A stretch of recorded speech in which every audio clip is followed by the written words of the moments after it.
Балалар 21-ші сабақ. Балалар, сабақты бастаудан алдын каналға тіркеліп, видеоға лайк басып кетуді ұмытпайық. Жақсы мен жаманды білемін. Қыстырма сөздер. 9-шы тапсырма. Кестедегі сөйлемдерді оқып, оларды өзара салыстыр. Әрине, еңбексіз жерде көгермейді. Биыл несін айтасың? Егіннің шығымы өте жақсы. Меніңше, бұл өте мықты адам. Мүмкін сіз оған көмектесерсіз? Еңбексіз жерде көгермейді. Биыл егіннің шығымы өте жақсы. Бұл өте мықты адам. Сіз оған көмектесерсіз. Сөйлемдердегі қарамен берілген сөздерге назар аудар. Олардың сөйлемге қандай мағына үстеп тұрғанын байқа. Бұл жерде қарамен жазылған сөздер әрине, несін айтасың, меніңше, мүмкін.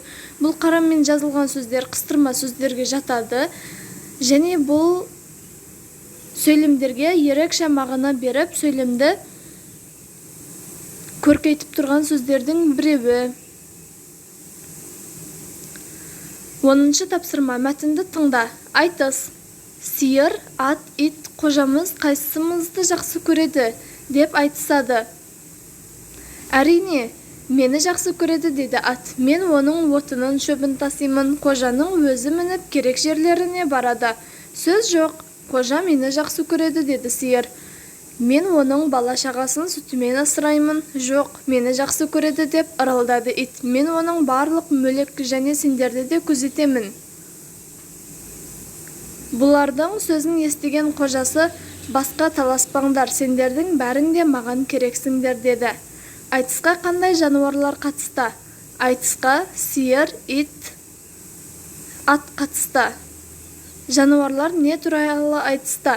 Жануарлар қожа мені жақсы көреді деп айтысты. Қожасының айтқанымен келісесің бе? Әрине келісемін.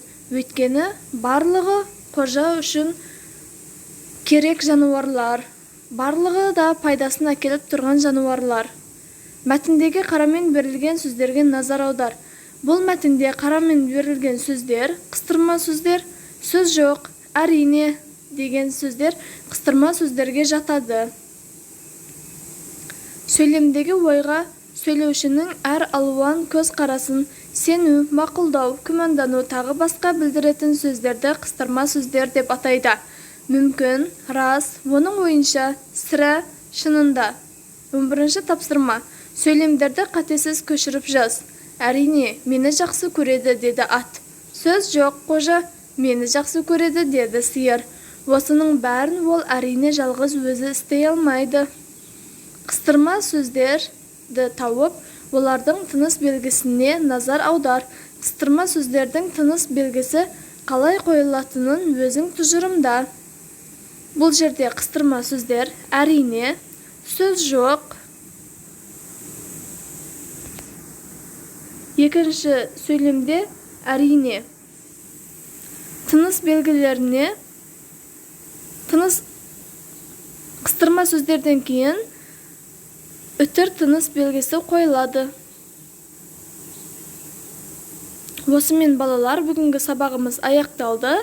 Сабақ сендерге пайдалы болған болса, каналға тіркеліп, видеоға лайк басуды және білмеген тапсырмаларыңды, түсінбей қалған тапсырмаларыңды комментарияға жазып кетсеңдер, мен келесі видеода сол тапсырманы сендерге орындап шығатын боламын. Сау болыңдар.